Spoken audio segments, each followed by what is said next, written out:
Welcome to Flesh and Pod, a Flesh and Blood podcast, breaking down weekly news and notes from the tournament scene, community drama, game strategy, and more. And now, here are your hosts, Derek and Logan.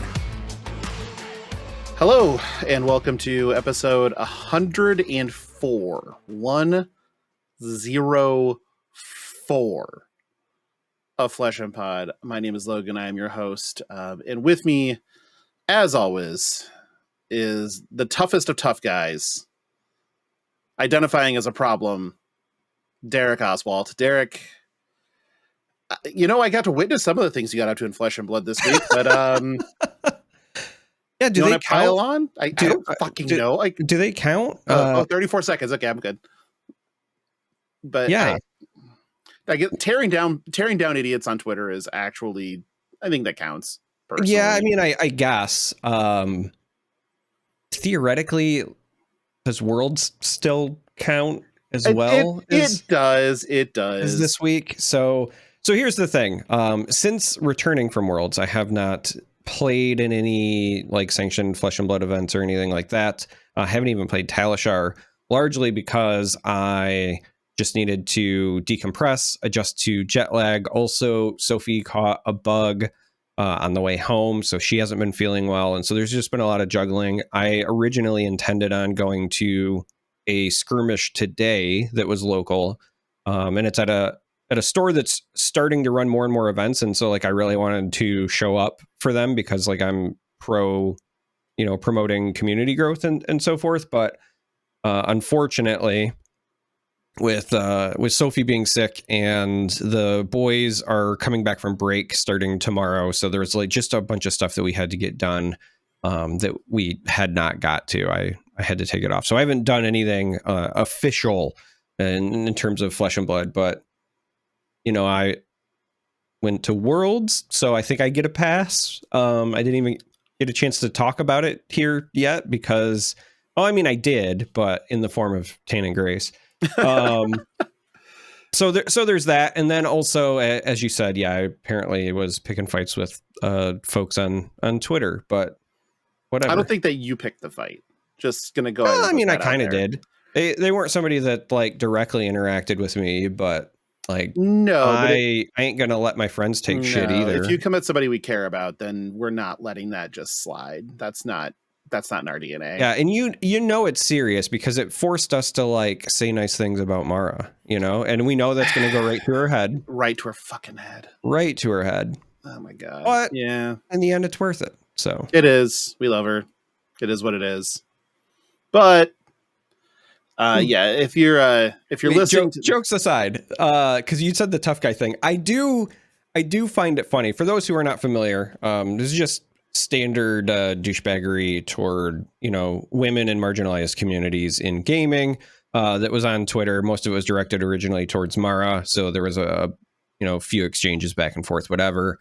But they were trying to goad me, and I just don't have time for that shit. So I basically said like, hey, if you want to talk about this stuff in the future, I'm happy to answer your questions. Find me at an event, right?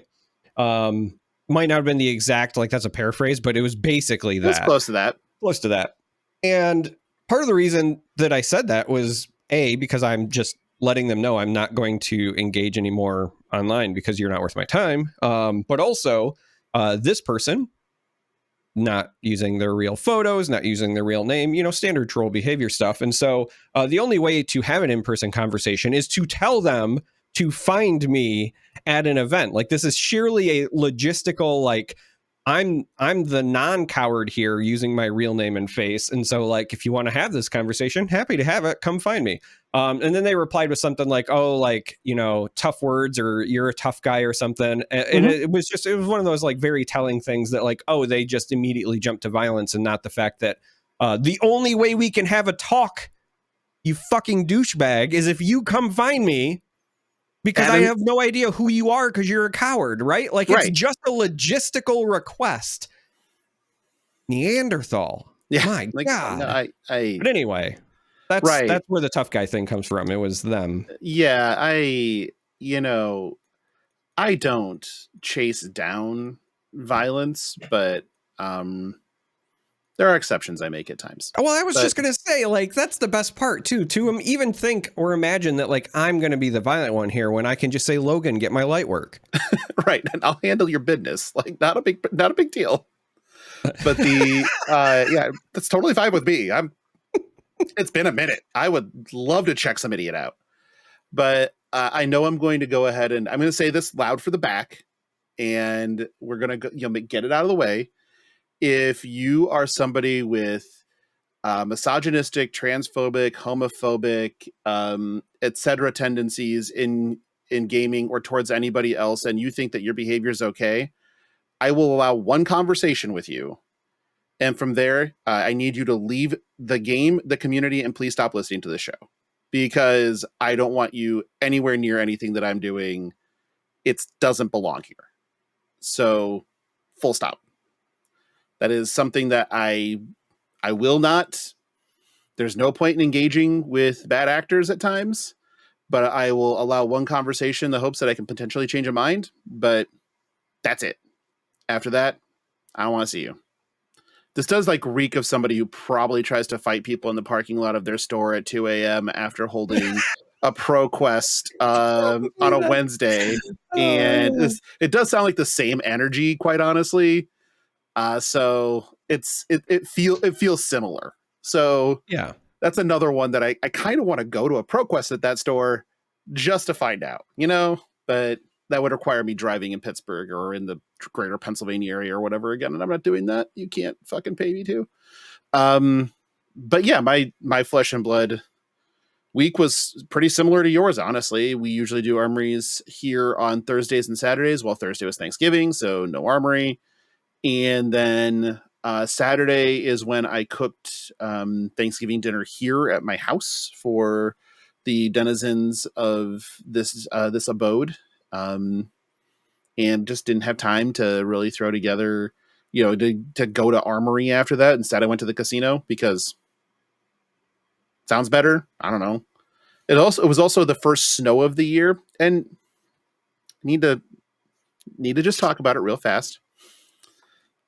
If you see white flakes floating in the sky, that does not mean there's an imminent apocalypse. You can still drive like a normal fucking person. It's okay. On the other side of this, if you see white flaky things sticking to the road, drive with more caution. That's it.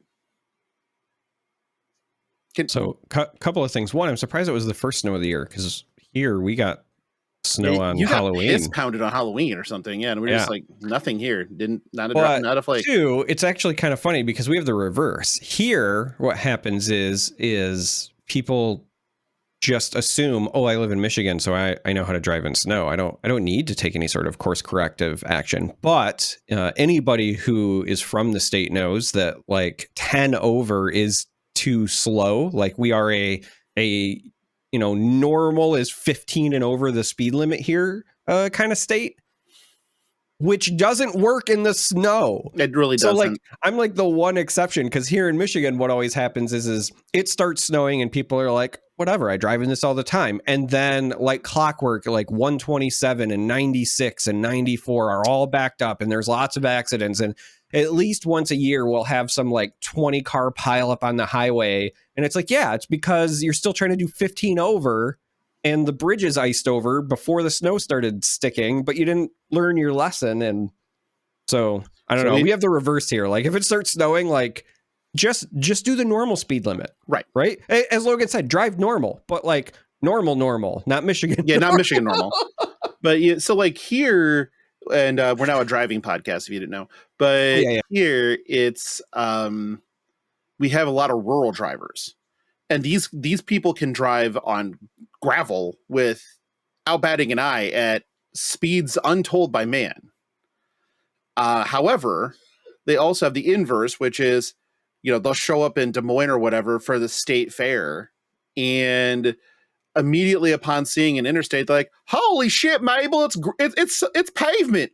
we can do 40 on this. Oh God, we're really cutting the mustard now. And it's like, you fucking twats. Just no, there's a minimum speed limit. You go faster than that, for fuck's sake. But okay, we're done with the rants for the moment. I'm sorry. We are nowhere near to done with the rants. No, not close. But we're done with that rant. I did play a little bit of Talishar. I'm going to try to play in the Realm 20K because I'm qualified for it. I just don't know what I want to do. The deck I probably have the most reps on in total is just play Fi, but that seems boring. I kind of want to do something weird and spicy, but I don't know. I have weird and spicy for you. If you're not looking to win, you're looking to have a good time. Yeah, if I'm there for a good time, not a long time type of thing, I will probably try to put my best foot forward to win. But on the second hand, I am considering a couple of things that are outside of the box, and one of them I need to talk to you about anyway. So I've been trying to play on Talishar and figure shit out a little bit. I'm running into lots of things on Talishar, and we'll get to why in a moment.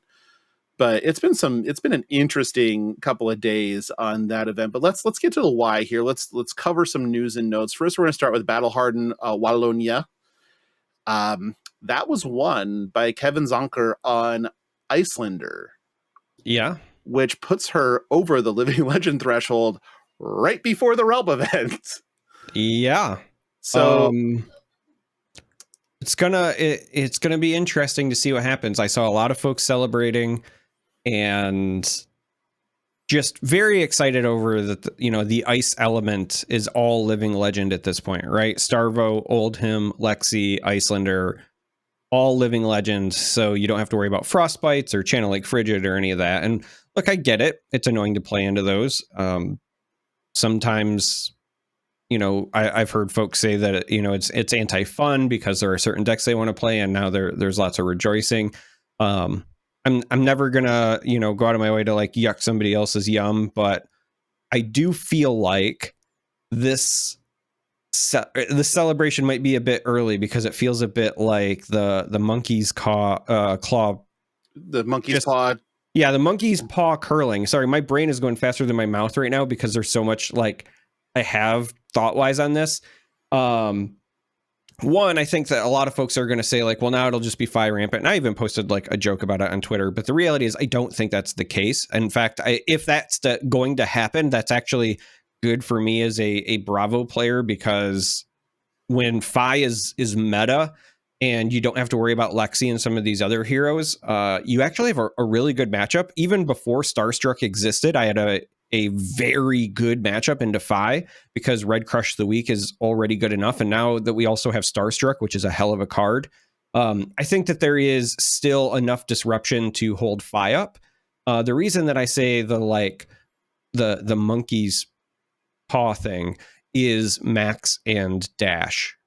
That is what I think is potentially scary because we're so early in what I would call like the bright lights landscape that, yeah, we've seen those heroes find some success, sure, but not widely, right? Not a lot of people have picked them up.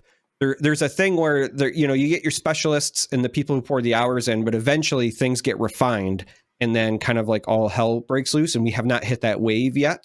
And now by reducing anything that would like impact them economically, if that makes sense, making them pay a tax or any of that kind of style of disruption, it just feels like it's ripe timing for one, if not both of those decks to just severely pop off. And if I'm being honest, what I've seen out of like the crazy nuts hands from Dash.io, I think that it's probably faster than Fi and scarier than Fi. Like, I know I made the joke on Twitter or whatever, but I don't even think Fi is the best aggro deck in the format right now. I don't think it is, no. And I'm not saying that I think Dash is necessarily it either, but it's definitely a contender. Like it is, especially when it does not have to worry about taxes. And really the only true disruptive deck right now is Bravo. Like I know Uzuri has some on hits, other classes have some on hits, but like Bravo's kind of it, and they're conditional because they're crush. Fatigue Arachne also has a lot of that. So here's the thing. Fatigue Arachne is somebody who's been playing it a lot more lately, especially in prep for skirmish, is, I think, more viable than people give it credit for. The problem is that the on hits that are relevant for it still don't slow down or tax the deck. No, but they do play like shit like pummels. And sure, but you know who doesn't give a shit about pummel? Dash.io, because they're going to play 4 more cards off the top of their deck, right? It's Kano in an aggro package. Max, okay. Pummel, that's fine. Their turn is still going to be, because you're not racing them and they don't have to do the boost thing. You're right. They like it's there if they need it, but they don't have to. A smart Max player who has reps is just going to be patient until they can Nitro Mechanoid and pop off for 30 in a turn. Right. And even though Fatigue Arachne is very defensive, especially the way that I've been, building and playing him, there's not a deck that can stop these, 25, 30 damage turns from the new Bright Lights heroes. So I just feel like I think that the celebration is, warranted because there's a lot of people that have been annoyed by the ice heroes, but also perhaps a bit early. And I'm really hoping that, with the Guardians coming in heavy hitters, we get something else in that realm, but I don't think that's going to be the case. No, I think we're going to see more tower and go tall stuff from Guardian and leaning into the wager and things like that. So I don't know. It's going to be very interesting. We have a question on that later, so we'll pick up more on that topic down the road a little bit here in the show. The PTI the top 8 for this event was 3 Icelanders, so they wanted it gone apparently. 1-5, 1 Dromai, 1 Rhinar, and 2 Katsu. So these are, if I were going to read a list of decks that I would expect Icelander to be pretty decent into, I just did it. It's pretty good it's really good into Fi, really good into Dromai. In some cases, there are some versions of Dromai which actually play really well in Icelander. Rhinar's kind of a, just an easy thing. If you get going and they don't, you win. Katsu's, you can disrupt the shit out of them. So yeah, it was, they were sitting when he got to the semifinals, it was an Icelander mirror on one side and Dromai Icelander on the other. And the Dromai snuck past the Icelander, but then did not get past the Icelander in the finals. Yeah. So that was a good time to grab Icelander. The PTI event was kind of more the same, except for, you a little bit of replacement things here. 1 Katsu, 3 Dromai this time. A dash, 2 Icelanders still, because Brody can't put down something that's winning. And 1 Azalea. We don't know who won it at this point. Even though the event's been done forever, I can't find anyone anywhere that is reported what won. So I don't know. Probably just Icelander. I'm just going to go out and say it was probably Icelander again. Although Azalea into Icelander, I feel like Azalea can do a lot of bullshit to make that matchup. But Warmongers is still a card that Icelander plays a ton of. So you never know. But we're going to see a nice, fresh meta game for the Invitational, and I'm very excited for that. I really want to see what people are doing. Like I said, we'll get down to some predictions and a listener question a little bit later, but I am as excited as I've been in a long time for walking into a high stakes Flesh and Blood tournament. Let's put it that way. Speaking of high stakes, you want to talk about some heavy hitters mechanics? Yes, because I dig it. I do. I do on one, and the other one I feel like kind of mailed in. But first, let's talk about Wager. Wager is a pretty simple idea with the mechanic. When it attacks, it's either like an action that gives the ability to a card, or the card itself will have Wager on it. When this attacks, you may wager X token, and it'll define the token in the text of the card or whatnot. It'll be different for different cards, and on hit, you get the token. If you don't, your opponent gets it. So it's exactly kind of how we thought it'd play out, to be honest. Wager, we were talking about gold, but here they're talking about wagering vigor tokens and things like that. Yeah. I will also just say, right now it's always been a token. I Mhm. could see, as far as like design space goes, even if it's not in this set, but something we could see in the future is other things outside of tokens. Extreme cases would be like an intellect, but even little Oof. things like wager one life, right? Where like if I block it out, I deal a damage to my opponent, that sort of thing. So Sure. it's that risk reward. But I like the mechanic overall because it adds a new decision layer to both the attacking player and the defending player, right? Like you might be in a situation where you want to attack your opponent, but if the only attack you really have is a wager one and you think it'll get blocked out, then what? And on the other side, you might have like a full grip of stuff where you want to pop off, but then they come in with a wager and it's like, well, you know, how does that math out if I just let it go, that sort of thing. So I do really like the mechanic. Yeah, well, the other side of this is with the tokens, like the agility token and the vigor token and stuff like that. Those pop at the beginning of your turn. So if you're the one wagering and they block it out, they might not actually ever be able to use the token. So it also is kind of a little bit of bait, right? Like it's, are you actually going to be able to do anything with this agility token that we're wagering? No? Right. Great. Then you have a handful of nothing. I ate your hand because this card had wager stapled to it, you know, something along those lines. If you're wagering gold, obviously that's a little bit different, but I think that I like the design space a ton. I think it's really good. Also, it's just a mechanic called wager. Right. Like, let's be real here. I probably was going to love it regardless. So, but I'm interested to see where they explore this, or how they explore this. I think that we could end up with some really, really powerful wager cards that come from this. So prepare to be pushed a little bit potentially by this mechanic. It is definitely possible, especially with Tall Guardian And Warrior. Those and are the Warrior. two I expect it. And that makes sense to me. But if we get a KO,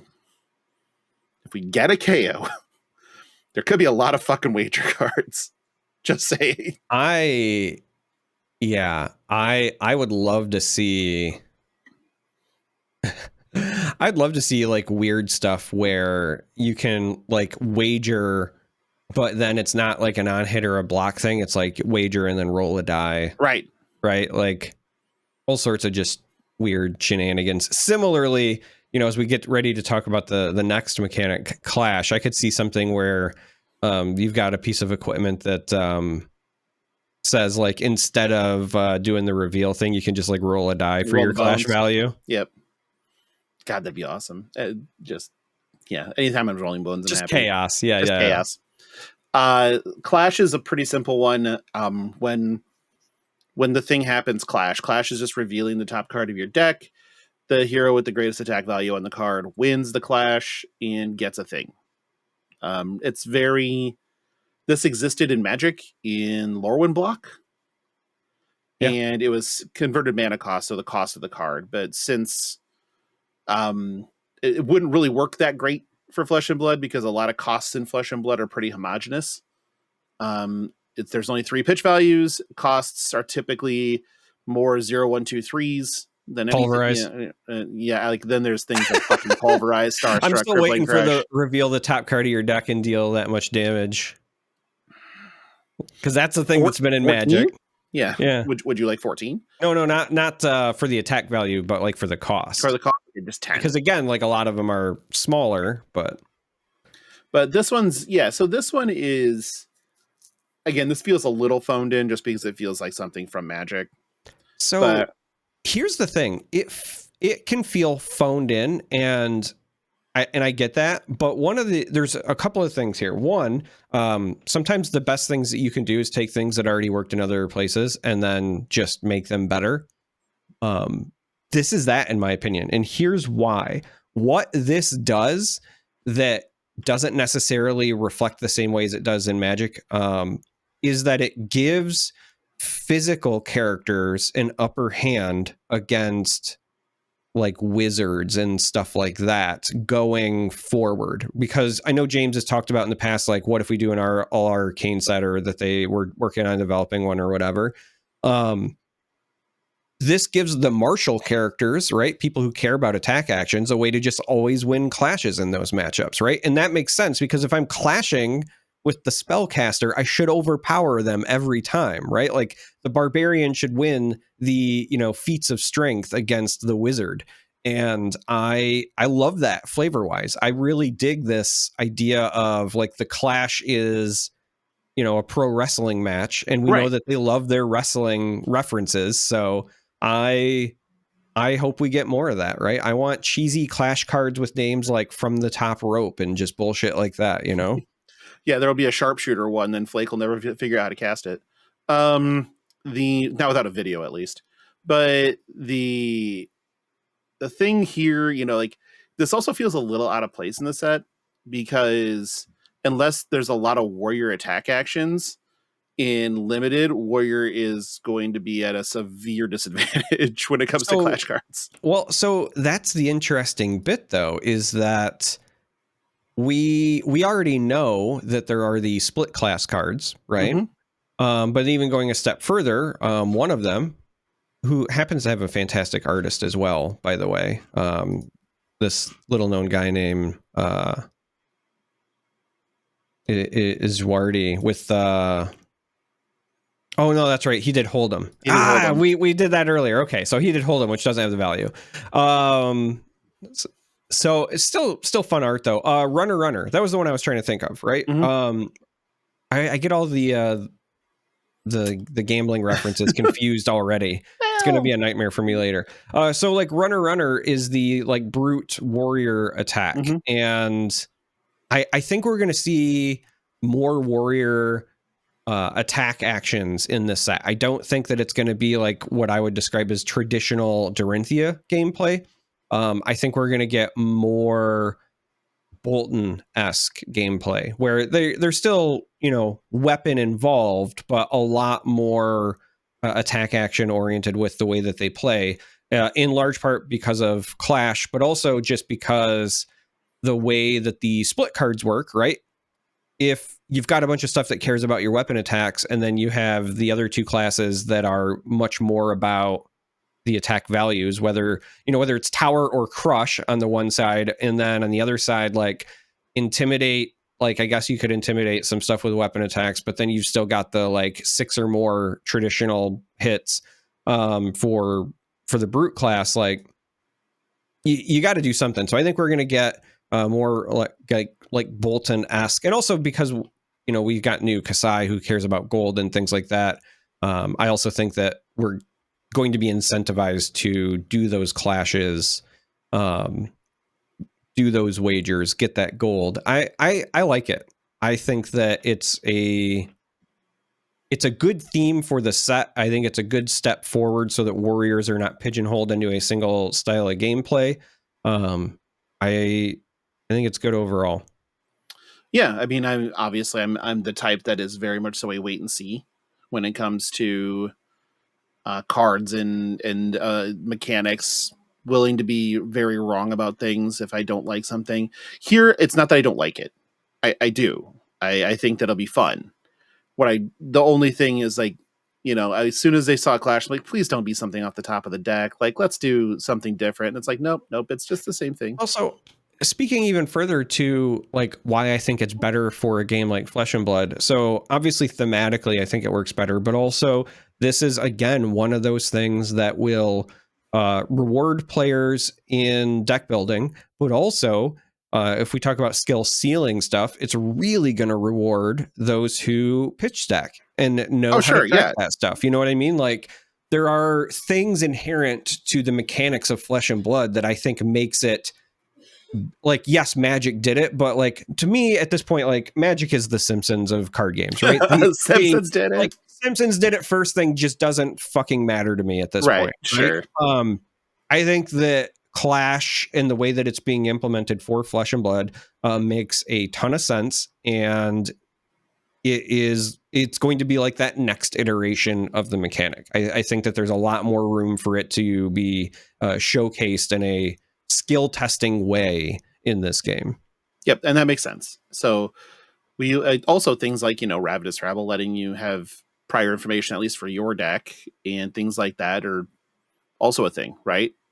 So there'll be and more reasons to run the hat, right? The Ragamuffins. Ragamuffins. Yeah, not just Kano anymore. Yeah, everybody in the arena needs a cool hat. Everybody needs a cool hat. Otherwise, why the fuck are you even trying? We did also get some heavy hitters cards spoiled this week. They are both assassin cards, and at that point in time, I just let Charmer cook because this is his shit. So, Charmer, take the reins. Yeah. So the two cards were Graven Call and Coercive Tendency. The short version is I like them both, but one of them is a bit more wait and see, and the other one is I think going to end up being an auto include in the lists. So the wait and see is Graven Call. Graven Call, if you are unfamiliar or you have not seen it, it's a new assassin dagger. Rip my cold foil bank account yet again. They keep printing cool assassin equipment that I will have to track down. It attacks for 1, has piercing for 1, requires 2 pitch to attack, has go again, all the standard like assassin dagger stuff. Right. But instead of shredding armor, it has an interesting mechanic where it says, as an instant, you can destroy 2 silver you control. Equip this with a +1 attack counter. Activate this ability only while this is in your graveyard. So in short, if you flick it, you hurl it, or whatever, outside of the other ways that you like Concealed Blade, for example, that you can equip new daggers, you also now have a way where you can equip this again from your discard pile. So this is a way to not take up extra inventory slots, but still allow you to interact with the really cool, in my opinion anyway, really cool Flick Knives hurl mechanic. And it also leans heavy into the contracts, right? It cares about silver. That's already a great assassin thing. I love that even though this is going to be in the expansion slot, that this is coming in a set where we care about, gold tokens, money, because, right, currency. It's up the alley. But the other neat thing this does as well is it gives you just a little bit more juice, right? Like it gives you the incentive to like flick this early and then bring it back. And now your pokes are hitting just a little bit harder. It speeds up the clock. And that's pretty important for, a character like Fatigue, Arachne. And I like the idea of this by itself won't do it, but in the future, a more aggressive package for the contract style of assassin where you are trying to push more damage, because it's not just that this comes back with the +1 counter, it's that you can keep getting it back as well. So you're getting, ideally anyway, that free damage over and over and over again from hurling and flicking and whatever. So it's neat. By itself though, right now, I think it's just too fair. So what I mean by that is like your rate of return on, your investment for running the other cards to activate it, activating it, making sure you're hitting your contracts enough so that you are able to bring it back to keep throwing it. But then that also means if you're bringing it back over and over again, you're not using that same amount of silver for getting your black text back or getting additional banishes from masks. So there is a trade-off, right? And so we're like, right now, I think it's very cool. I like its design and its theme. It just feels, without seeing any other support, too fair. The other card, however, Coercive Tendency, this card is, I think, going to be an auto-include staple in all Arachne lists. So again, if you're not familiar, this is an Arachne specialization. It's a blue pitch, 0 cost block for 3. So all things Arachne already loves. It's an attack reaction, and it says, look at the top 3 cards of Defending Heroes deck. You put them back in any order and then banish the top card of their deck. So instead of just looking at the top, standard Arachne style, you get to go 3 deep. And then you also get to banish. And again, this is just an attack reaction. It does not require hitting or anything. So like you attack and then during reactions you play this, you get that banish, whether your attack hits or not. So this is a great way without, being required to hit your opponent to get silver. It's unless it's something like Eradicate or whatever and your opponent's not running yellows. This is basically going to be a hey, I'm going to get silver every time I play this, if not more. Now, the text doesn't stop there, though. If you complete a contract this way, your assassin attacks get go again this combat chain. Now, again, keep in mind, it's if you complete a contract this way, not if the attack hits. So your best case scenarios are, you swing with something like Leave No Witnesses, they do a 3 block, so that theoretically you're also getting the activations from the contract, right? That's your best case scenario. And then you play this, you get extra banishes, you get a ton of silver, and then you get go again. But like the most common use case for something like this, in all honesty, is going to be, you swing with a contract as Arachne. Hopefully it's one of your 0 for 4s if you're on Fatigue Arachne. You swing with the 0 for 4, and maybe they block it out, right? They throw a 3 block in and, a 1 block equipment in front of it, or maybe they use 2 blocks. Doesn't really matter. For the sake of argument, they're blocking it out. You play this, you get to look at the top 3, put them back in any order, then banish it. Top card. And if you complete your contract in doing so, you're going to get the silver from that, but also the card that was just blocked out gets go again. So, prior to this, you were relying very heavily on like Black Tech Whispers, which also meant that you had to hit. This gives you a way to continue to push the advantage, continue to not even just threaten damage, but threaten additional banishes and additional contract completions, because again, as long as your contracts are on the chain, they're still active. And that is something that Arachne's been missing. Like, this card doesn't look like that big of a deal, but I'm telling you, in terms of the way his play pattern is, it's actually a really big deal. He's been waiting for this for a long time. And like I said, worst case scenario, it's a blue pitch block for 3. So like, it already does everything that you wanted to do anyway. But what this does for Arachne cannot be understated with his play pattern. The ease of completing contracts without being required, to get the on hit and then also give you the go again so that you can naturally continue to pressure and threaten multiple contracts. Like, this is a huge silver generator. It is an auto include, in my opinion. Like, it is not like, oh, I draw it, I'm going to win games. It's not like game breaking, but it is so important to what he wants to do that there's no way you're not running 3 of these, or 2 if you're playing Blitz. Yeah, I agree. I think that it's an auto include just because of, if nothing else, the blue block 3 with, zero, blue block 3 0 cost with upside, right? Like, that is usually enough. And cards like, your 0 for 4s with Leave No Witnesses and all that ilk are going to do a lot of that work for you, are going to require 2 cards to block them out. They're already kind of messy. This starts giving them go again. If you're able to keep a 4-card plus arsenal hand, you can start going a little wider, complete some extra contracts, get some extra silvers, and start snowballing a bit. I think that this also starts to really enable the aggressive Arachne builds to go harder if they want to, which makes me kind of excited too, because honestly, I think that we've been waiting a long time for Redback Shroud to shine, and we're really just one really good 1-cost attack reaction in Assassin away from that $8 legendary. It is only $8 by the way, but it goes $8 for like a rainbow foil, and then like $165 for an extended arc gold foil. So your choices are a combo meal.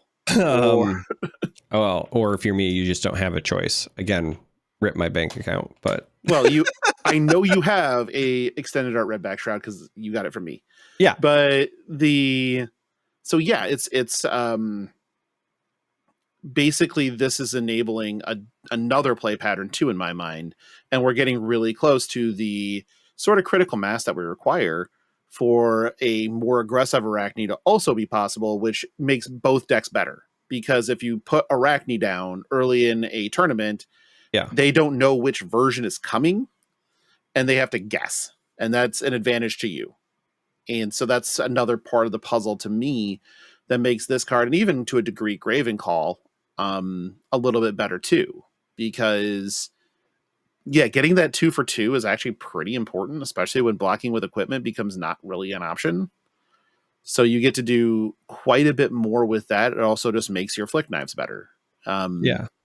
I mean, but I don't want this to be like lost either, right? If you're already on the fatigue Arachne game plan, this is the same as, so you could look at this and be like, hey, it's an attack reaction, but it doesn't even like have any damage on it, right? Like, why do I care?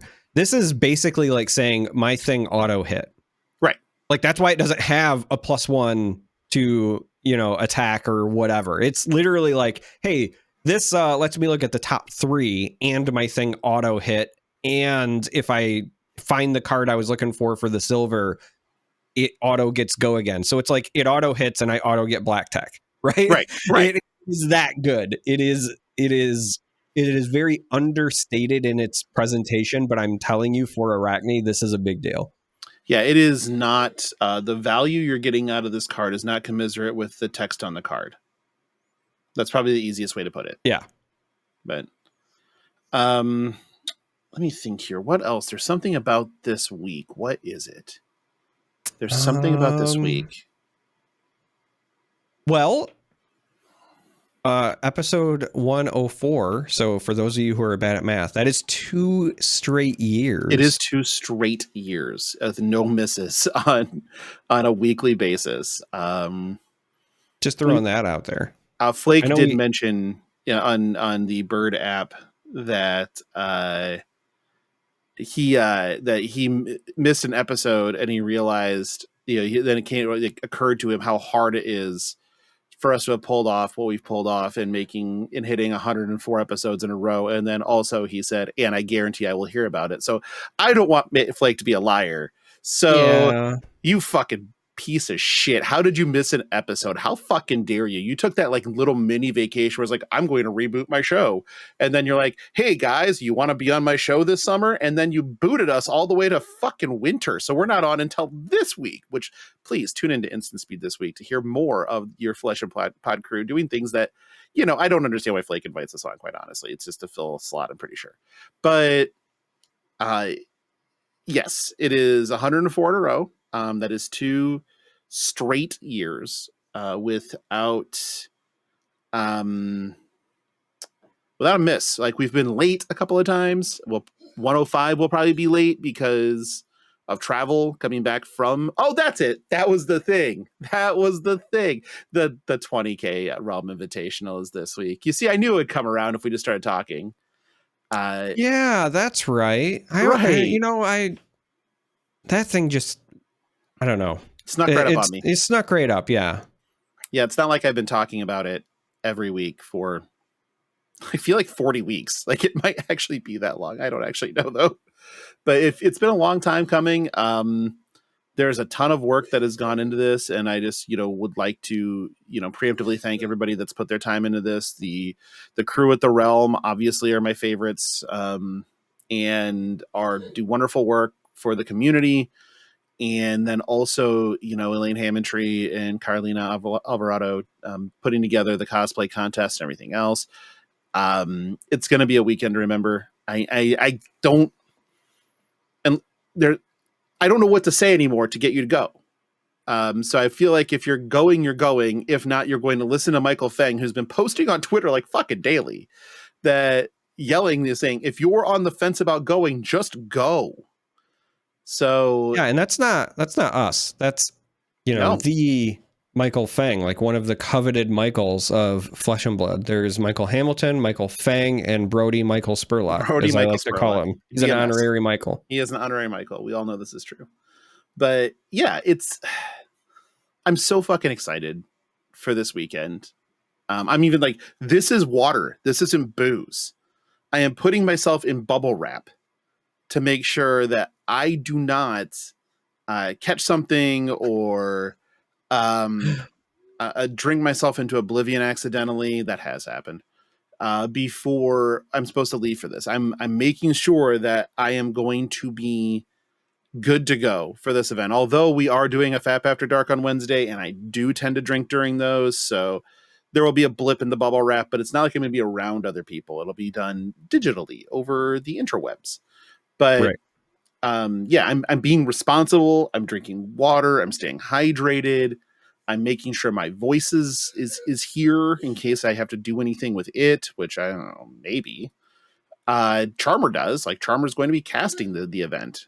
I will be playing in the event, and I don't know. Like, I feel like this is as excited for an event as I've been in Flesh and Blood. Even like more excited than when I went to Pro Tour 1. Like this is, I mean, obviously you going to Barcelona probably tops this, but I mean, because this is Columbus, Ohio, and not Barcelona, Spain. But on the same token, I'm just hype, man. I just want to play in the event. I want to hang out. I want to see everybody. I want to watch. I want to see this cosplay contest with like some ridiculous amount of cash prizes. I want it all. I'm just happy it's here. You know. I'm actually like split because I'm so excited to cast this event. It's actually been a while for me since I've casted with Flake because I wasn't able to make the Salt Lake City event because it was Gen Con weekend and I was taking Stark to that. So while I just got to see him, it's not the same as like being able to share a booth with him and talk about the game we love and also be goofy along the way. So like I'm very excited for this event. I'm excited for, like we already talked about, a brand new meta for a big event. There's going to be a lot of fantastic players there, all of that. But there is also a part of me that is envious of you. I kind of wish that I could play in it as well. But you are playing in it as well. Well, yes, but also not the big event. I don't know. You are participating in an alpha draft, sir. Like, that can just be as big as the main event. I mean, it could be. It won't be because it's me, but well, I get to Bravo Bonk. I am trusting our shared luck with you. So here's what we're going to do. You'll open the packs and hand them to me for draft. Actually, you know what? We need Nick Bolas to open the packs. We need Andy. I'm calling. Oh, fuck. We're gonna call Andy. Calling in money a favor. fake. Yeah, money fake. Let's go. Yeah, that I mean that makes sense too. But I've never I've opened one alpha pack, not for myself. It was more than one. I've opened like 3 or 4. A couple out of Keith's box that had the heart in it. I did not open the heart. And I believe I opened one out of the one that Jordan Abbey bought. So I've opened a few packs of alpha. I've opened one. And it wasn't like mine. It was just one of those things where like somebody was doing a box crack. I forget the event, but like they were letting people open it because, if you've never opened one, you could do it or whatever. And then basically, I think that was Indy. Yeah, it might've been Indy now that you say it. So like that's the only time I've opened one. Now I've opened like other First Ed packs, thanks to Keith, right? Obviously, the First Ed Crucible Flip It or Rip It at the very first brawl is still a legendary moment in my mind. But yeah, as far as like true alpha, I've just opened the one pack. So this will be very exciting. Yep. And so there's also an alpha draft. There's a 10K on Saturday. There's a 5K team sealed on Sunday. There's those qualify for the 50K next year, by the way. There's a invitational 2024 invitational qualifier that's Living Legend format. So oops, all Starbos. But that would qualify X number of players for the 50K as well. There's a list of things going on the entire weekend. And also for different games too. So this is one of those things that just show up. I mean, it's going to be a good time regardless. So I really would love to see everybody there because, one, it's going to be fun. It's going to be a ton of fun. And 2, the guys at the Realm deserve it. They deserve to be recognized for the effort and the work and everything else they've put in the last 2 years, really. and making sure that there are these community ran events out there to keep going, with, and I feel like MinMax and the Realm do a great job. So there's that. That's all I got to say. Do you have anything to say? No, I think that covers it. Great. That was well said. I feel like I've talked a lot this episode, so I'll just say, yeah. I invite you to talk a lot. I know. There's just like, we had Arachne cards to talk about and assassin stuff and worlds, and it's a lot. Yeah. It's a lot. Yeah, and do some listener questions. Yeah, I think that's good. We should do sounds that. Like fun. We should do that. First one's from Chuck. What's going on, Chuck? With Iyslander dead, retired, what last minute changes do you expect to see for the Realm Rumble meta? We got into this a little bit. We'll kind of long form this. My thought is there's going to be a lot of people that take the wheels off of aggro. I think that will be a choice that a lot of people make. I think that can eat into a little bit of everything. Honestly, my biggest thing is somebody's going to pick up Kano because of all of these decks just rolling around in reds and just burn the living shit out of everybody. So really hoping that whoever is the psychopath that's bringing Kano, that's a master of the deck, does poorly in draft. That is my hope against hope right now, because I can't big brain Kano. Like, I'm not smart enough. I've tried. I didn't try, but I've spent some time with it. But I feel like a lot of these decks, like, we can cut our blues finally. I'm like, can you? All right, go for it. Cut them. See what happens. So I do have a little bit of worry that this is going to turn into a little bit of a Kano meta. I also feel like that there's going to be more Brute. Not necessarily because it was bad into anything, but because with it's not super great into Fi, but it can still win, but it's really great into the stuff that's trying to hunt Fi. So kind of thinking that there's going to be quite a bit of Brute too.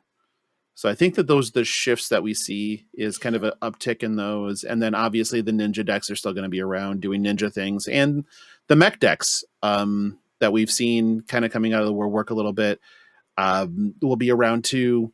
I'm just interested if the fatigue choice switches over to being Teklo Daddy fatigue, because there's one less, arcane damage dealing hero out there. And like, that deck is very bad against arcane damage, but that's really the only thing it's super bad against. So I'm interested in that too. So I think that the real big winner, at least for this first event, is diversity, because I expect a couple of things to happen. I think that a lot of players that were already on Lexi, for example, they may have already gravitated to aggressive decks in general.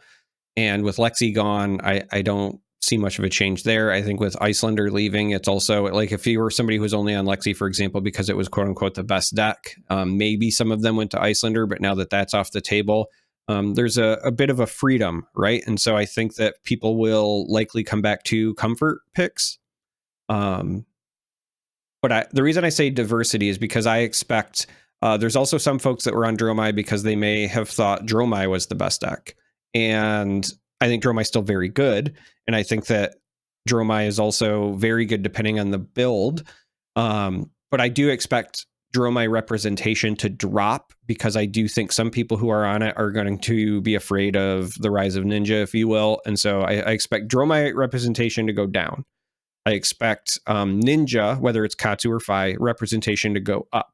I expect Dash and Max representation to go up, not having to worry about Channel Lake Frigids and Frostbites anymore. I expect Bravo representation to go down, but only because Bravo has actually been like the highest he's been in a long time. I don't think he's going to disappear. I just expect his overall to go down because he's been like in the top, 1 to 2 decks in the last couple of CC big events or whatever. But I think he's actually still pretty well positioned. Like I said, I think that once you go back to the pre-Lexi builds where you can run like Red Crush the Week and whatever, he's actually pretty good in the Ninja. I think where he'll struggle will be Max and Dash lists if they have good pilots. And then he's, depending on pilot and player and whatever, roughly 50-50 into Dromai. Kind of depends on how things go. So I expect his representation to go down, but he will still be a factor. So I also expect Dromai to still be a factor, but her representation to go down. I don't actually expect a lot of Rise and Brute. So the other one that I was expecting to maybe pick up, because when you think about like the triangle, right, there's going to be people in aggro decks, whether that's ninjas or the new mechs. That's where it'll be at. I expect Uzuri representation to go down because there's no longer Lexi to feast on, and her on hits are just not on par with some of the other disruptive decks. And she can't keep up with the other aggro decks if you go redline Uzuri, right? So you're going to have the aggro decks. You're going to have Dromai potentially trying to feast on the things that counter the aggro decks, if you will, or she can just be aggressive herself if you go redline Dromai. And then you're going to have like the Bravos as the third pillar of the triangle. But I think there's another deck that's over here. So that is Dorinthia. Dorinthia, I think actually, at least in the past, and especially with some of the Dorinthia specialists that I've talked to, has some pretty good matchups into aggro decks, especially if you can block reasonably well, but you can start outpacing them with your sword hits to where then they are forced to block. And once you get like a 5 forced to block, then you've kind of already won. So I don't think we're going to see a huge spike in them, but I would not be shocked if we at the Realm event see 2 or 3 Dorinthias show up. I think it's a fine pick in the meta. And then, as you said, Kano. So Kano is my dark horse. Kano is potentially terrifying because they're not really worried about being taxed anymore, and if a Fi or a Dash has an amazing like turn 0 or whatever, they might be hosed, but otherwise like they're looking at this meta and licking their lips. People are not only just cutting blues, but I think you're going to have a lot of people just cut AB entirely. Yep. I would not be shocked if there are a number of players, I will say double-digit players, that might show up and say, Arcane isn't real, it can't hurt me, and they'll either cut all of their AB or they'll cut all but one source on the off chance that Viserai shows up. Viserai is also still very, much an option if you want to go mid-range, but I just don't think you're going to see a lot of like heavy blue AB3 decks. And that if you know how to play Kano, that means you could be having a feast. So that's kind of where I see it. I think that, and so I started this by saying I think that the real winner is diversity, because as you can tell here, right, I've mentioned a lot of decks. Now there's still the triangle, right, the 3 pillars of a metagame, if you will, right? There are your aggressive decks, but I think that there's 4 of them plus Kano. I think Kano kind of still qualifies as an aggro deck. It's just an unblockable aggro deck, but it's an aggro deck in this meta, right? So you basically doesn't block for shit most of the time, though. Yeah. So you got like, 4 or 5 aggressive decks, and then you're going to have like Dromai and Prism. I do think we might see a couple of people experiment with Prism a bit as well. And then on the defensive side, I expect it to be Bravo, maybe 1 or 2 Dorinthias, and probably like 1 or 2 of the like defense.deck versions of Dash. Mm-hmm. Turtle Dash, yeah. Yeah. No, I think that makes sense. We're both thinking Kano, so pack your AB, don't forget it. Don't leave it at home. If there was ever a meta to play Kano, this one's probably it. So yep. I agree, and that's not good feeling. Gonna be honest here. But there's also a draft involved, so you might be fine. Who knows? But next question is from Vintox. Hey everyone, my question this week is, if Fab was a Major League Baseball team, what heroes would fill what positions, and why is Genus the owner? Well, Genus is the owner because he has all the fucking money. That's why Genus is the owner. This is pretty simple, straightforward. Your managers probably old him because it's the old crusty fucker that is, still chewing tobacco in the dugout. I have a hot take, actually. You're allowed to have one. I think Genus is actually the manager, and I don't think he's the owner. And I don't think the owner is the Emperor either. I think it's Kasai with all the gold. No. I think it's Cavdane. You think the merchant owns the team? He's literally trader of skins. If there's ever somebody who owns a professional sports team where you are buying and selling people, it is the trader of skins. That's not what professional sport. Fuck. All right. That aside, I think you're probably letting your starting pitcher. You're probably starting Icelander with Kano as your closer. So you want somebody that can go, play kind of long, lots of endurance, and then just flame them out to end it. So that's so interesting. So when I think of a pitcher, I would have went with Oldhim, because if there's ever somebody who's not going to allow any hits, it's Oldhim. Oh, that's terrible. It's like you thought about the arm, right, slinging it, and I thought about I don't want them to have any hits, so I'm going to go with the person who allows no hits. Our catcher is KO, or it's KO and Valda are the catchers. Probably Valda is going to be your everyday. KO is going to be your. Offenses matters more than defense at this point in time, so we're just going to ahead and throw him in there because we want the catcher that can hit, that can get me 20 home runs a year. The shortstop, the double play combination is pretty easy. It's the two ninjas. It's just fine. Katsu. That's pretty easy. Benji's not there yet. He doesn't get to. The hot corners Dromai for Benji's the bat boy. Yeah, Benji's the fucking bat boy. The hot corner is pretty easy. It's Dromai. It's right there in the name. So that's pretty easy. First base is just Bravo. That's your guy that's going to be sitting there at your giant statue at first base that just catches balls and hits dingers. That's his job. Center field is Lexi. We've got to have the range. Left field is going to probably be Briar. And then your right fielder, the person you're just sticking out and right to have a giant arm when need be, but otherwise is a kind of a defensive liability in most cases. But it's still there to hit. It's kind of interchangeable between right and left field anymore, but that's just going to be Reinar. We're going to throw him out there. You still have a lot of deep bench. Yeah, very deep bench because, Dorinthia is probably your utility player, can kind of go wherever. Kasai is your static pinch hitter. She's just always going to be the first one off the bench to try to get you the key hit and the key knock in a game. That's just what she's there for. Again, I think it's a pretty good baseball team, to be honest.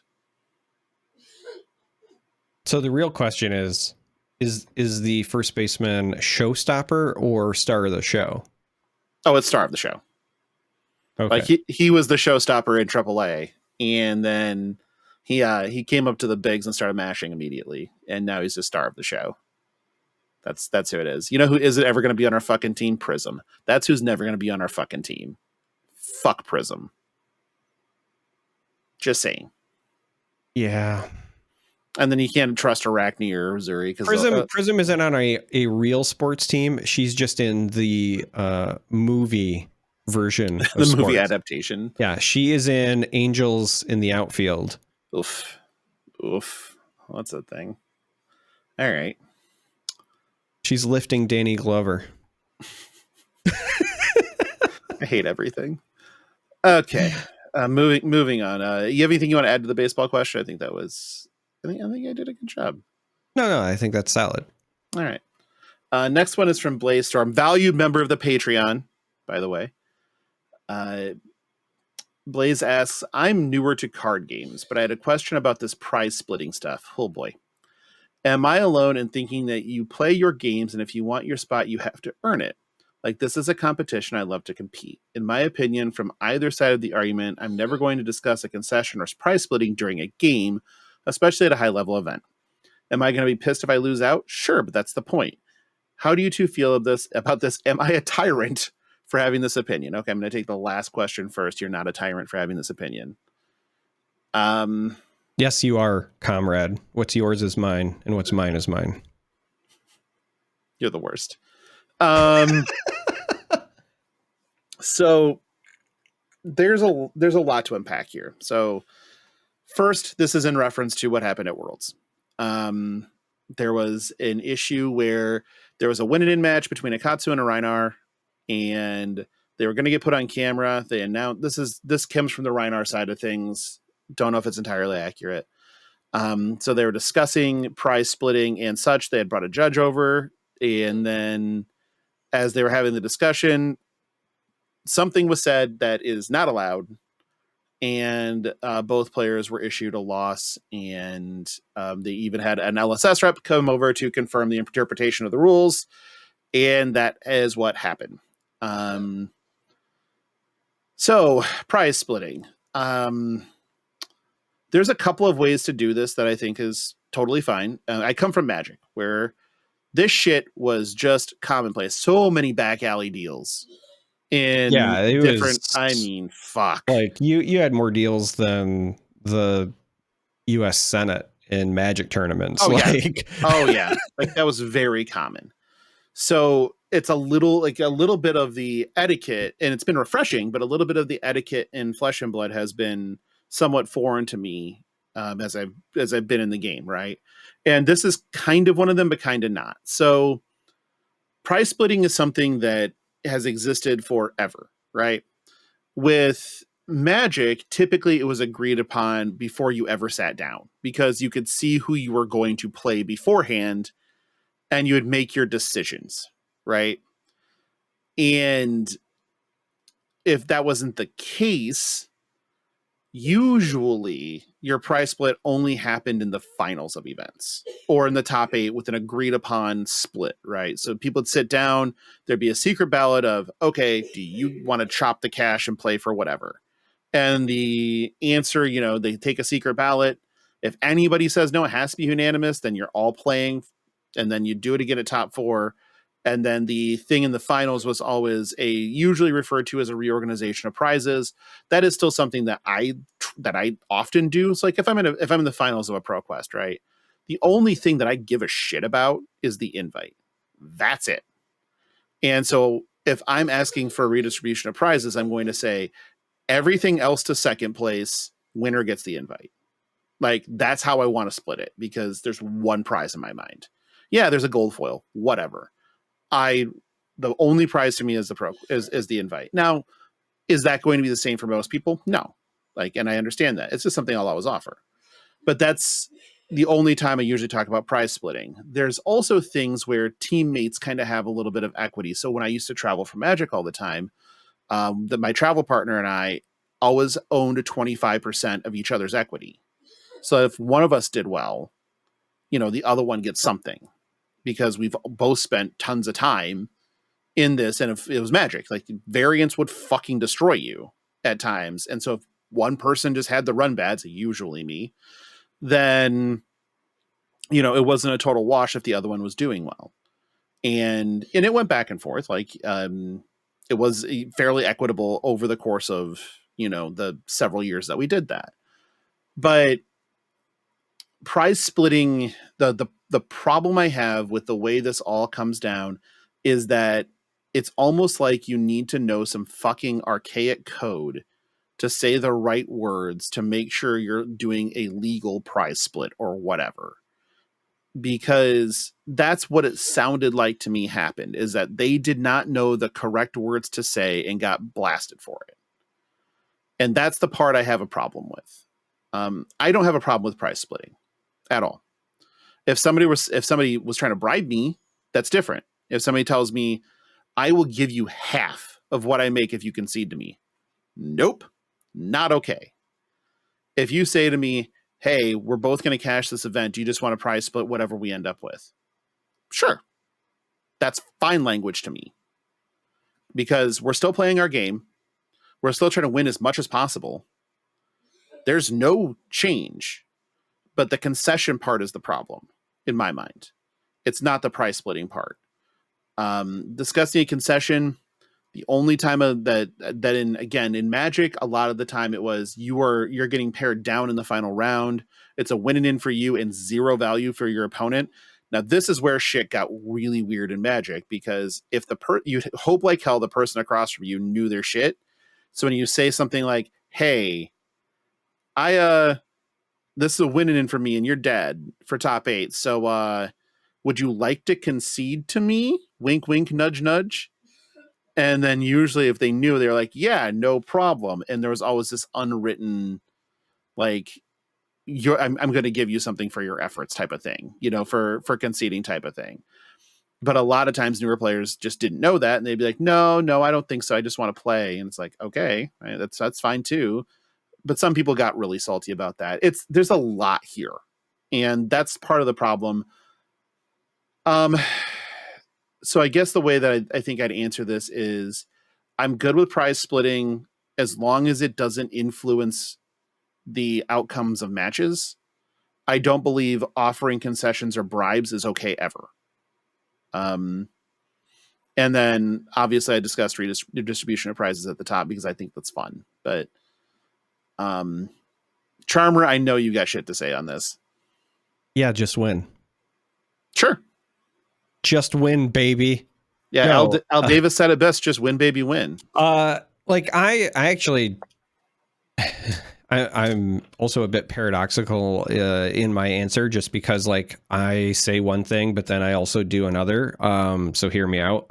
For me personally, I do very much agree with Blaze-Storm in that I feel like you have to earn it. So like I have never asked somebody if I was live, but they were dead for like any sort of like hand-me-downs, because in my mind, like, yeah, it's a winning in, but then like I should have to win. Like that's the win part of winning in. Similarly with prize splits, and I know this is going to sound kind of weird, but like I never ask for or initiate prize splits, because to me it's like this is going to sound dumb, right? But it's like mentally preparing to lose. It's me. I feel like it's me saying like, hey, this is probably not going to go my way. I should get the most out of it I can now. Right. So like I never initiate it because I'm trying to stay focused. Now, having said that, I will also tell you, at least for Flesh and Blood, I have never turned down a single prize split. Now, I only ever accept or talk about them if it is initiated by the TO.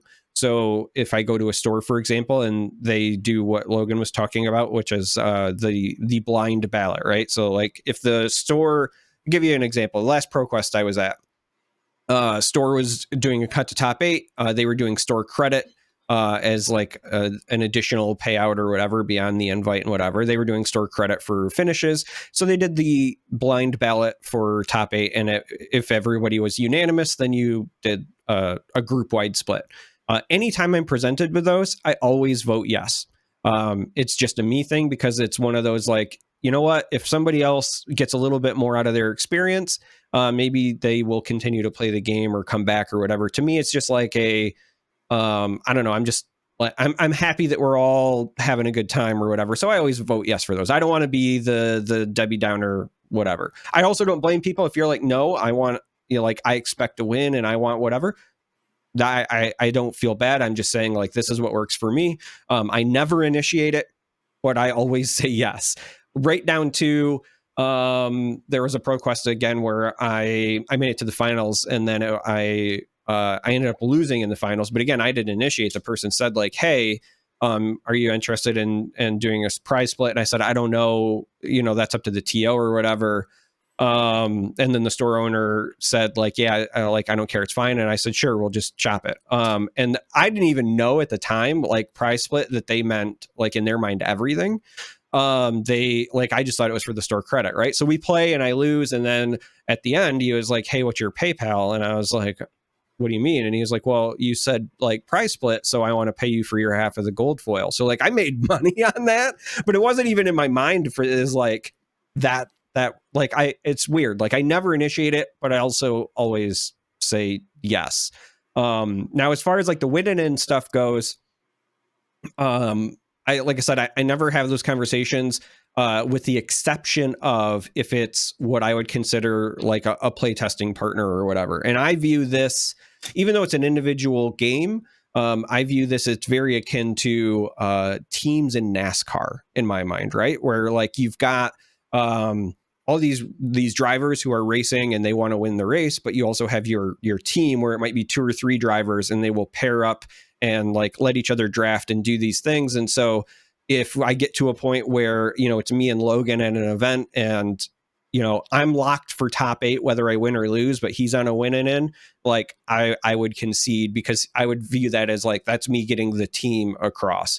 But that's the only time that I ever do that. And even in those cases, it's not even a talk about prize split or anything. It's just, it's like a reward, because again, in this made up scenario where we ever had the free time to do so, like he would have been my playtesting partner. And so it's just kind of like guaranteeing that we're getting over the line. But yeah, like for the most part, as far as like actual prize splitting goes, it's just I never initiate it. I never talk about it. I'm a firm believer of like if I really wanted that thing, I probably should have just won, right? Like that's the onus is on me. But if other people, if it's important to them, like 9 times out of 10, I don't care. I'm with Logan. Like to me, the real prize is always the invite, whether it's a PTI or just the ProQuest invite or whatever. Like that's 9 times out of 10 the only thing I care about if I'm playing in any event like that, is like I just want the invite. So yeah, there's a lot to unpack there. I hope that like covers some of it. If you have more like questions along those lines, feel free to ask. Like we can always address them. But I feel bad because I think that both players in this situation that occurred at Worlds didn't understand what was okay and not okay. I don't know what happened, and I don't pretend to know what happened, but I feel like if the very first time that you're having a prize splitting discussion is at Worlds when you're getting ready to do the top 8, like I don't know. I don't want to say the phrase like I don't know that I buy that they didn't know, because I don't want to make assumptions about what other people knew. I just find it very hard to believe that like you didn't know, but also like that you wouldn't have consulted the judge before even like if my top 8 for Worlds is on the line and somebody is offering me anything, like I'm calling a judge before I say a word. This would be my advice to you. Like if you're listening and you are in this scenario, let's play this out, right? Neither of these players knew the right thing to say. The answer is simple. Don't say anything till you talk to a judge yourselves then, right? This is the card game equivalent of don't talk to the cops without your lawyer present. Don't talk to your opponent without the judge present. Sure. That's my opinion. But like, here's the issue there. You have a player from Brazil. Mm-hmm. You have a player from a completely different country. Mm-hmm. And you have a judge from a completely different country. Mm-hmm. And you're expecting to have a nuanced conversation. But that you shouldn't have had the nuance. If my opponent says, are you interested in any sort of prize split, whatever, like sure. Judge, like that's it. There's no conversation had till the judge is present in my mind. Yeah, from what I read, I ain't risking it. That's what I'm saying. From what I read, that's what they did. And it didn't work out for him. But all that aside, all this singular situation aside, I hope that both players in the situation learned from what happened. I mean, if they didn't, holy fuck. But and then also, you know, I feel like the rules surrounding this are clear. I also feel like the rules surrounding this are not communicated very well unless you literally read tournament policy. So I think that they could do better with that. I feel like the rules around this are clear, and I feel like while you are correct, maybe the communication isn't great. I also feel like at least the spirit of the rules has been communicated very well. You would think so. The spirit of the rules is they just want you to play it out. Right. Like it's like that's the spirit of the rules. And the reason that they are so strict about it is because at the end of the day, they're trying to promote you to play it out, right? There should be. That's why there's no intentional draws. Intentional draws don't have points. Like, you know? To me, it's like, yeah, maybe the exact interpretations are not well communicated, but like at the end of the day, the part that matters has really been communicated, which is like, just play it out and then you don't have a problem. Like, right.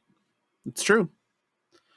We're going to move on from this because otherwise we're going to be at an hour and 75,000 minutes. Trying to just hash through this. And it's only an hour and 20. We're fine. Next one's from Greg, the beautiful, beautiful son of a bitch that is Greg. Greg asks, which fab artist has the most daddy energy and why is it Federico Musetti? Is it Federico Musetti?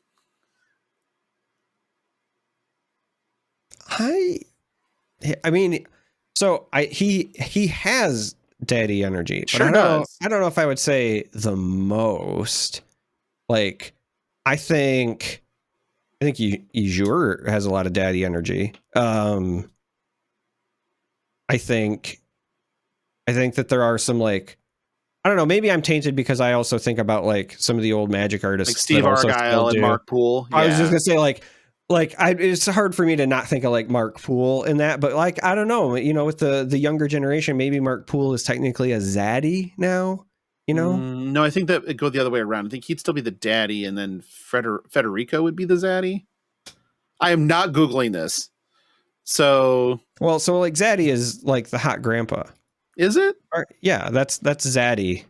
I'm pretty sure. Damn it! I don't want to have to Google this. It's like the silver fox. It's like the private browser. Come on, let's go. No, open the browser. Okay, there we go. Cool. Okay, zaddy. Meaning. There we go. While a daddy is an attractive older man, a zaddy is a man with swag who is attractive and also fashionable. It appears to have less to do with age. So zaddies are not older. Oh, well, that's my misunderstanding because I've only ever seen men who at least have some graying referred to as zaddies by the younger generation. It's always like,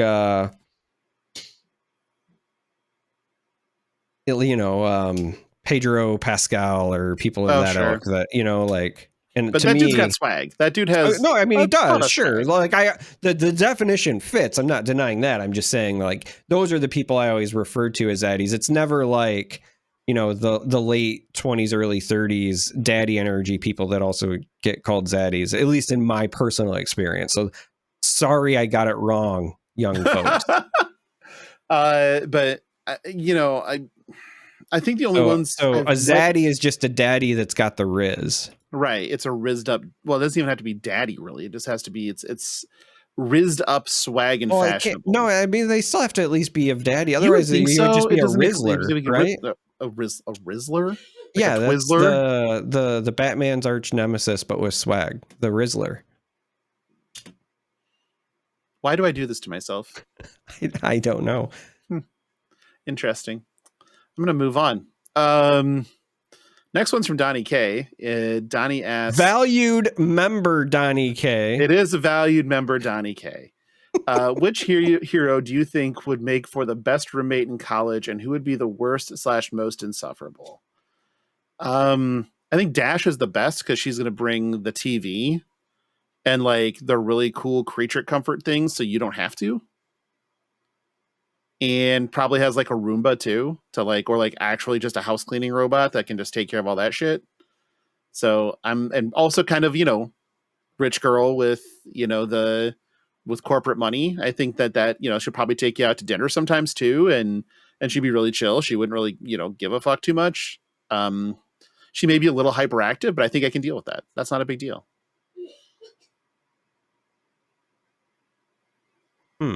That's interesting. I feel like the best roommate for me would be Briar. Really?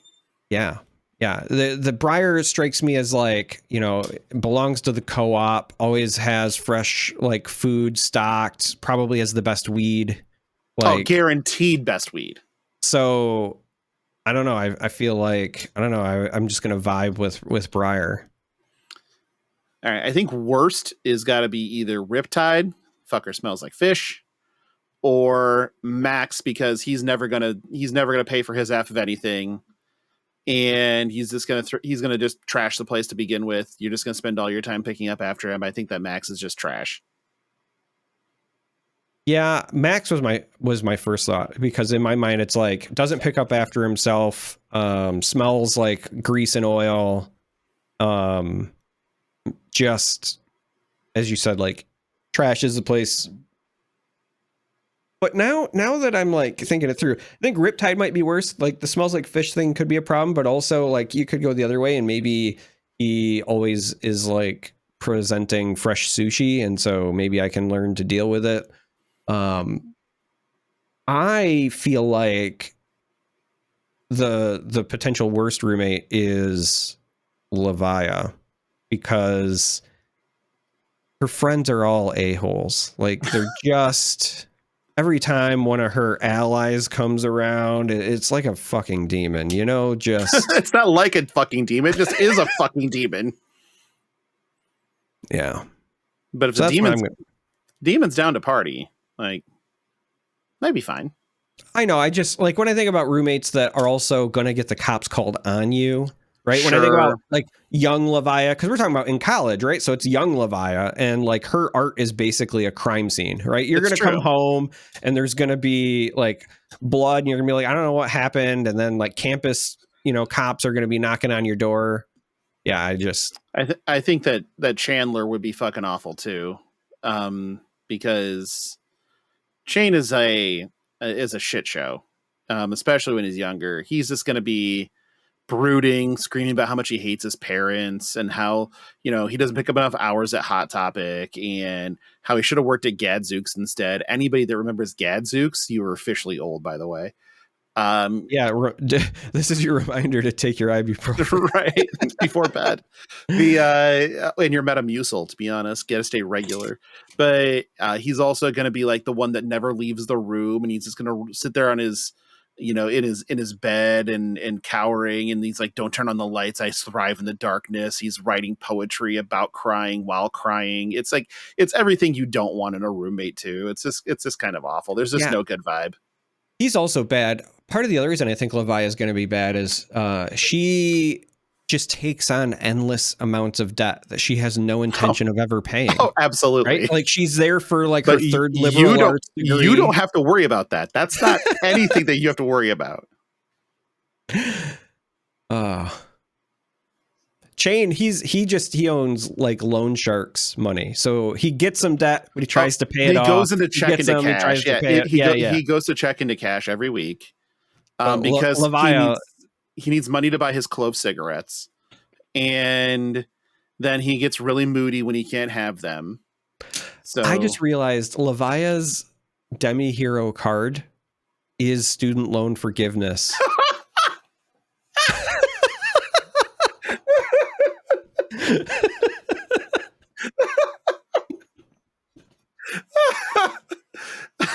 Yep, get rid of that debt.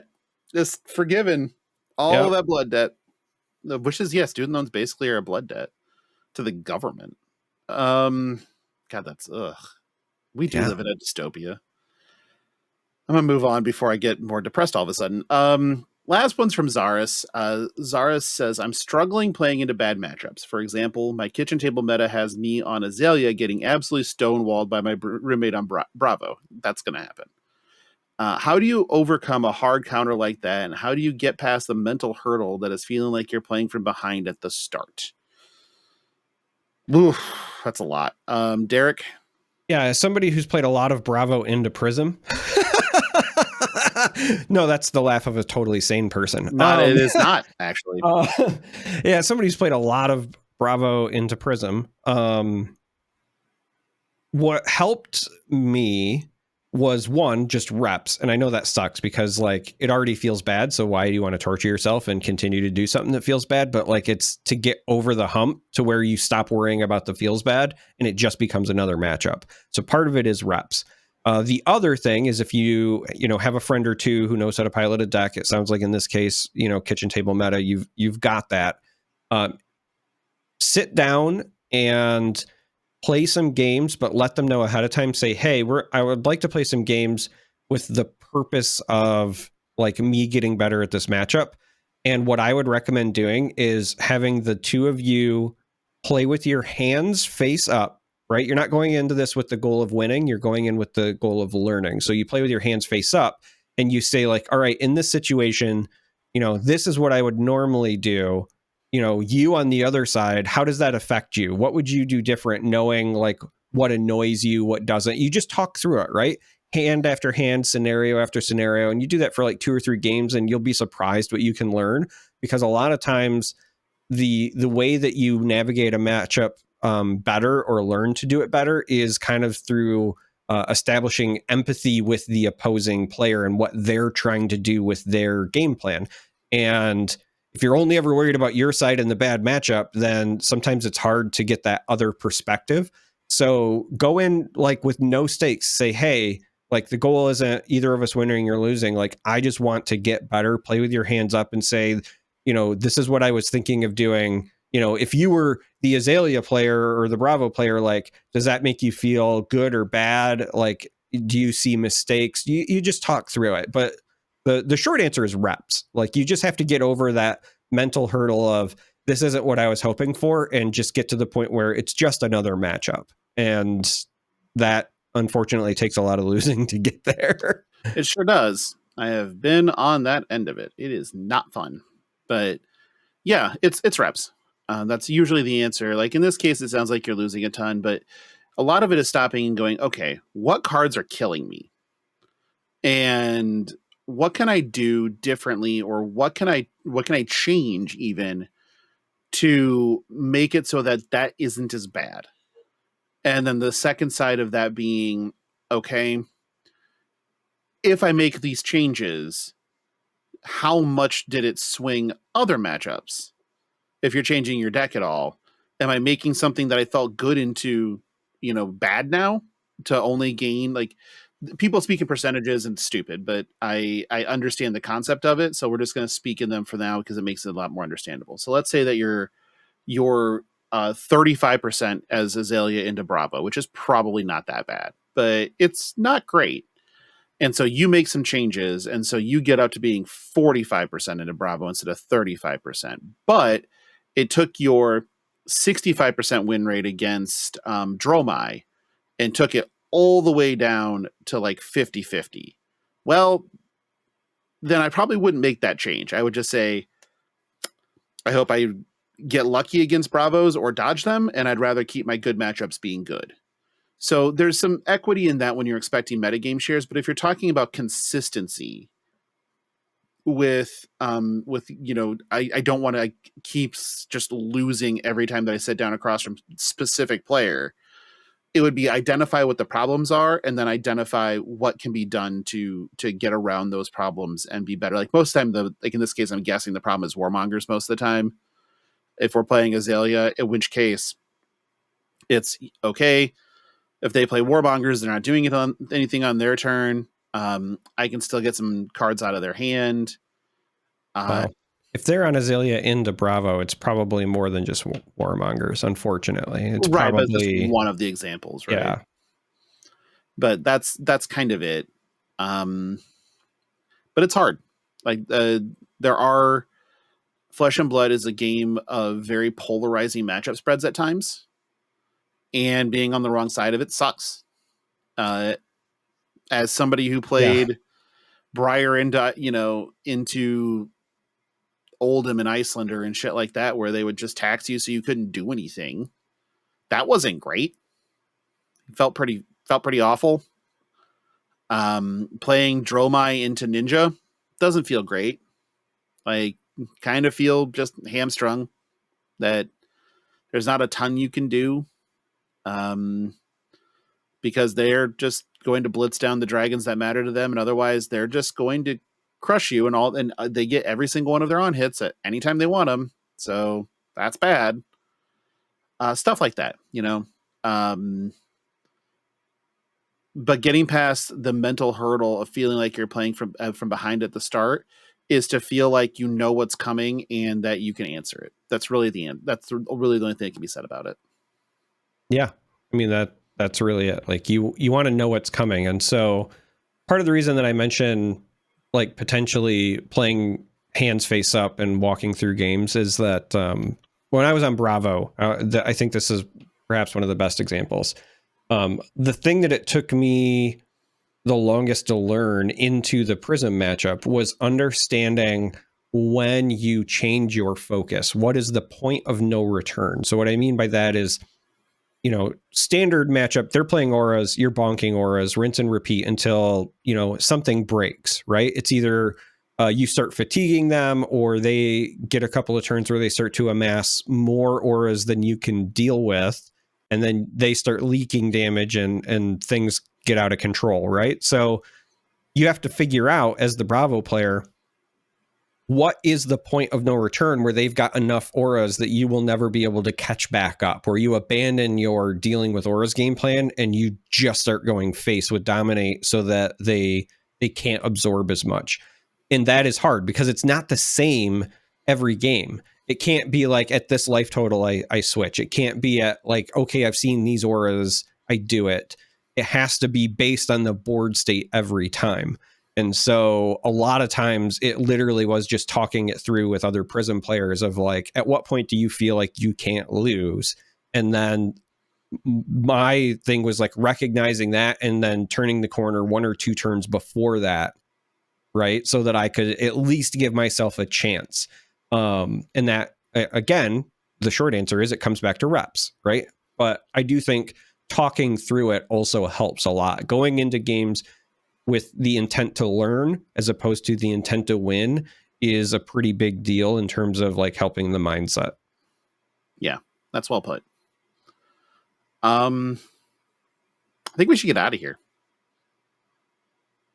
Yeah, because I've got some packing that I have to do. Yeah, and I will for a Realm event. For the Realm event, and I'm assuming that you'll probably get in on Thursday night, same as me. So, yeah, and then it's going to be a blast. If you're going to be there, make sure you say hi. There's just I'm looking forward to the next few months. A lot. Like I feel like I haven't done much since basically July because I haven't, but now I'm kind of turning the corner and getting to be able to do shit. So being able to go to the Realm event, then I'll be in Vegas, and then, there's the holidays, then I'll be in the Bahamas, and then before you know it, I'm in like Hartford, and then Guadalajara for me, and then from Guadalajara to Phoenix to LA. Like it's just so many things that are that I'm finally going to be able to get out and do things again, and it's going to feel great. So I'm looking forward to all of that, and it kind of starts this weekend. So I'll be in high spirits. Like I said, please come say hi, hang out, talk shit. It's fine. But let's thank some patrons because you're really the ones that grease the wheels around here. So let's get with our associate producers, Alex, Andy, C-Dubs, Sindra, Donnie K, Kenny, the Salty Sea Cat. And then our executive producers on up, Blaze Storm, Dom, Jacob, Joshua, Lance Good Thrust. See, I had to sneak that one in there. Just had to kind of like curve it in there. Felt good. Matt Two Tokes, Pox on us. That one actually, the Lance Good Thrusting actually made Tannen laugh quite hard. Yeah, I actually, believe it or not, watched the episode. It's weird, but it turns out when you're not on the show, but are still on the show, you actually watch it. Papa Mike, Phil, Rich, Taylor, and Trevor. If you're interested in becoming a patron of Flesh and Pod, you can go to patreon.com/Flesh and Pod. The link is in the show notes. Remember that all paid tiers get access to the FAP After Dark episodes. The next one is coming up on the 29th of November at 9:30 p.m. Eastern Time. We'll be hitting the lights, turning on the grooves, and just vibing and talking shit, saying things that we don't necessarily want recorded. Not that it's anything awful for us, but it's one of those things where people tend to take your words and throw them back at you sometimes, and that's always that never feels great. See, it's so funny because like you always sell it as that, but you know what I've decided in my mind it's more so just about creating a safe space, because I feel like for the folks who do show up and they participate, it takes a bit of a bit of the fear that might come with being on a recorded show, right? Sure, Because sure. like for the folks who are not used to just doing, 3 podcasts a week and have been doing it for, X number of years or whatever. If it's your first time on one of those things, like, yeah, it can be a little bit nerve wracking. Like I remember the first time that I appeared on like any show, and I felt like I had to do homework and whatever in front of it. And so I don't know, like, yeah, we're going to sell it as being sexy because sex sells. But the reality is it's also a bit about creating a safe space for everybody to participate. Yeah, it is. Weird. Unless you're a jagoff or something, and then it's not safe. It's not safe for you. Believe me. If you need to contact us for any reason, you can find us on Twitter at FleshPod. You can email us at fleshandpod@gmail.com. I haven't checked that in a minute. Probably should. You can also find, you can just join the Discord, and that link's in the show notes. And there's a lot of shit that gets talked in that Discord. It is a sight to behold sometimes, but it's also the easiest place for us to find us is on Discord. But Derek, where can they find you specifically? At the Realm event. Fucking A. But also starting fights on Twitter, I guess. Blue Sky, Discord, Twitch, YouTube, etc., etc. I'm all over. Discord's the best way, though. Join our Discord. I need to say this. It is public. You do not have to be a patron to join, because I ran into somebody at Worlds who listens to the show, and thank you for that. But they, had mentioned at the time I was very worried about getting sigils because of a calamity that I won't get into involving the way the side events were run. But they were being very kind and helpful. And when I was talking with them about like a way to contact each other, I said, like, you can get a hold of me on Discord or whatever. And I mentioned our Discord. I said, hey, are you in the Discord? I'll just find you on there. And they said, no, I'm not a patron. And I said, well, good news. You don't have to be a patron. So I sent them a link. But if you're listening and you have not joined our Discord because you believe you need to be a patron, you do not. Join. We enjoy good company. Just come hang out. It's a good time. It's lots of vibes. Unless you're in Kierkegaard's Corner, those vibes get dark. But that's an opt-in channel, so you don't have to worry about seeing that unless you really want to. If you need to find me, again, easiest place is our Discord, by far. But I'm Logan Peterson everywhere on Twitter. Every social media thing that I have, I'm pretty sure that's just my username. It might be Logan Peterson 80 on like Blue Sky, Instagram, something. I don't fucking Threads, maybe. I don't actually know. But yeah. So I'm pretty easy to find, but the best place and easiest way to get a hold of me is just either find me at the Realm event or join our Discord. And my DMs are open to anybody I share a server with. So if you join the Discord, you can DM me at will. No big deal. And I'm I respond pretty quickly. Mainly because if it's, I value you. And if you're going to take the time to reach out to me, then it's just courteous for me to respond, I guess. So that's kind of the way I treat it. I think that's it. I think we're done. I think we're done with 100. God, it did end up being like almost an hour and 45 minutes. Yeah. Fuck. But, well, the good news is that it's been 2 straight years. So 2 straight years. We did 2 straight years of this shit. So, yeah, everybody hope to see you at the Realm event. And if we don't, we'll still talk to you next week. Bye.